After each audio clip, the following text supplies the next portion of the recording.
ఉత్తగానే అభిమానమా ఏమన్నా చూసుకుంటారా? చూసుకుంటారా ఉత్తన అభిమానంతో వస్తుంది? చూసుకున్నది ఏంది, చేసుకున్నది ఏంది? ఏంటిది? ఏం లేదు. ఓటేళ్ళని వస్తారు నవీన్ గెలవాలని. నవీన్ తప్పకుండా గెలవాలి. వినవా? రేవంత్ రెడ్డి గారి ప్రభుత్వంలో మంచి స్థానంలో ఉంటాడు నవీన్ యాదవ్, ఉత్తగా ఉండడు. అందుకోసమే రేవంత్ రెడ్డి గారు మాట ఇస్తే మడమ తిప్పని నాయకుడు, మాట నిలబెట్టుకున్న నాయకుడు రేవంత్ రెడ్డి గారు. అందుకోసమనే నిన్న కూడా ఈ బోరబండ ప్రజలకు, జూబ్లీహిల్స్ ప్రజలకు విజ్ఞప్తి చేసి భరోసా ఇచ్చిపోయాడు. ఈ నియోజకవర్గాన్ని బాగు చేసే నా బాధ్యత అని చెప్పిండు. కొడగలతో పాటు ఇక్కడ కూడా డెవలప్ చేసే బాధ్యత నాదని చెప్పిండు. అందుకోసమనే మాట ఇస్తే మాట మీద ఉండే ముఖ్యమంత్రి రేవంత్ రెడ్డి గారు వారి నాయకత్వంలో బ్రహ్మాండంగా ఈ నియోజకవర్గం అభివృద్ధి అయితే పేద ప్రజలు అందరూ కూడా సుఖ సంతృప్తితో ఉంటారు. నీళ్ళ సౌకర్యం కానీ, రోడ్ల సౌకర్యం కానీ, డ్రైనేజ్ సౌకర్యం కానీ అన్నీ కూడా బ్రహ్మాండమైన ఎడ్యుకేషన్ అందించడానికి ఇలా ఇక్కడ సన్నబియ్యం ఇస్తున్నారండి. వాళ్ళు ముర్తారు. పోయినసారి ఒక పక్కనేమో దొడ్డు బియ్యం ఇచ్చుడు, మళ్ళీ వీళ్ళే తయారయ్యి బ్రోకర్గా తయారయ్యి బియ్యాన్ని అన్నీ జమ చేసుకొని తీసుకుపోయి కాకినాడ ఎయిర్పోర్ట్లో అమ్ముకోడు. దొంగలు ఊరు పంచుకున్నట్టు, ఊళ్ళో అంటారు కదా, దొంగలు ఊరు పంచుకున్నట్టు. అందుకోసమనే వీళ్ళు ఇచ్చిన బియ్యం ఎవరు తినలే. ఆ పాపం వాళ్ళకి తగిలింది. ఇవాళ మేము సన్న బియ్యం ఇస్తూ ఉన్నాం, లేని వాళ్ళకి రేషన్ కార్డు ఇస్తూ ఉన్నాం, 200 యూనిట్ల వరకు ఉచిత కరెంట్ ఇస్తూ ఉన్నాం. పేదలందరూ కూడా మాకు వస్తుందని వాళ్ళకు భరోసా ఉంది, వాళ్ళు సంతోషం ఉన్నారు. ఇంకా స్కీమ్స్ ఇంకా 3 ఏళ్ళ పొద్దుల 6 గ్యారెంటీలలో కొన్ని స్కీమ్స్ మిగిలిపోయి ఉన్నాయి. అవి ఈ 3 ఏళ్ళలో కూడా కంప్లీట్ చేసి తప్పకుండా మళ్ళా 2029 రేవంత్ రెడ్డి గారి నాయకత్వంలో కాంగ్రెస్ పార్టీ ఈ రాష్ట్రంలో ఏర్పడుద్ది. ఇప్పుడు జరిగే ఈ జూబ్లీహిల్స్ ఎన్నిక బ్రహ్మాండమైన కాంగ్రెస్ పార్టీ బ్రహ్మాండమైన మెజార్టీతోని నవీన్ యాదవ్ గెలుస్తానని కూడా నేను భరోసా ఇస్తా ఉన్నాను. ఈ దాని మీద కట్టుబడి ఉంటాం. వాళ్ళు బాకీ కాడని చెప్పి 2500 తులం బంగారము, కళ్యాణ లక్ష్మి, ఈ పెన్షన్లు ఇవన్నీ జనాలకు కూడా తీసుకుపోతారు కదా. జనాలు ఏమైనా అడుగుతున్నారా? ఏమైనా కాంగ్రెస్ ఏమైనా హామీ ఇచ్చింది కదా నెరవేరుస్తారని అడుగుతున్నారా, లేకపోతే లైట్ తీసుకుంటున్నారా జనాలు? మాలమాది వాళ్ళకి ఇచ్చిన బాకీ ఏమా? ముఖ్యమంత్రి ఎక్కడ బాయ్? 3 ఎకరాలు ఎక్కడ బాయ్? 4000 నిరుద్యోగ బుద్ధి ఎక్కడ బాయ్? అన్ని డోకబాయ్ ముచ్చట్లు. అవునా? నేను చేసింది సక్కవు, నువ్వు చేసింది ఒక్క వంటి కాదు. వినవా? మీరు చేసిన బాకికాడు కాదు. అసలు మీరు బాకిపడును కాబట్టి మీరు బాయి బొందలు వేసిన జనం.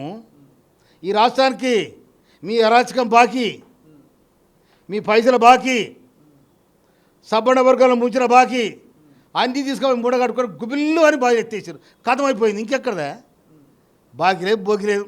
రేపు కాంగ్రెస్ పార్టీ ఈ దేశానికి ఏం చేసిందంటే బ్రహ్మాండమైన ప్రాజెక్టులు కట్టించింది, రోడ్లు వేసింది, కరెంటు తెచ్చింది, విద్యా సంస్థలు నిర్మించింది. ఇవాళ కూడా రేవంత్ రెడ్డి గారి ప్రభుత్వం ఇలా ఇంటిగ్రేటెడ్ స్కూల్ పెట్టిందా? మీరేం పెట్టిండ్రు? ఏం పెట్టి చెప్పు మీరు? ఇలా అర్ధాకలతో నర్మడిస్తున్న పిల్లలకు ఇలా 40% మెచ్చార్జీలు పెంచింది. ఆడపిల్లలకు అవసరాలు ఎక్కువ ఉంటాయని 300% కాస్మెటిక్ ఛార్జీలు పెంచారు. మీరేం పెట్టిరు? ఇలా రైతులకు 9 రోజులలో 9,000 కోట్ల రూపాయలు రైతు భరోసా ఇచ్చింది. తర్వాత 21 లక్షల కోట్ల రూపాయలు 26 లక్షల మందికి ఇలా రుణమాఫీ చేయడం జరిగింది. కానీ మీరేం చేసింది చెప్పు? ఉన్నకాడికి మొత్తం మీరు కేసీఆర్ ముఖ్యమంత్రి అయినాడు పాపం ఆంధ్రోళ్ళు 17,000 కోట్ల రూపాయలు చేతిలో పెట్టిపోయినారు. అయ్యా నీకు నాకు పొత్తులే, నీ అంత నా అంత లేకపోతున్నా, నీ అంత లేకపోతున్నా, మన ఇద్దరు పొత్తులు ఉన్నాడు 17,000 కోట్ల రూపాయలకు మిగిలిన నీ చేతిలో పెడుతున్నా అంటే సరహన్కు రాయి నాగినరు. ముఖ్యమంత్రి రేవంత్ రెడ్డి గారు ముఖ్యమంత్రి పీఠ మీద కూర్చొని చూస్తారు ఏమున్నది? 8 లక్షల కోట్లు అప్పోయింది. మొత్తం రూపాయలు కూడా అలతానే ఉన్నాయి. ఇప్పుడు గుమ్ములలో వెనకడ గుమ్ములలో ఒడ్డు దాచుకుంటారు, ఇప్పుడు రూములలో పైసలు దాచుకుంటారు. వాళ్ళు ఆ పైసలు తెచ్చి పంచి పెడదాం అనుకుంటారు. ప్రజలు కూడా మనం చేస్తున్నా, ఇస్తే కమ్మగా తీసుకొని బీఆర్ఎస్ పార్టీ మనది కాదు, టీఆర్ఎస్ ఉన్నాడు మనది ఉండే, బీఆర్ఎస్ పార్టీ మనది కాదు. కాంగ్రెస్ పార్టీ 140 సంవత్సరాల చరిత్ర కలిగిన పార్టీ.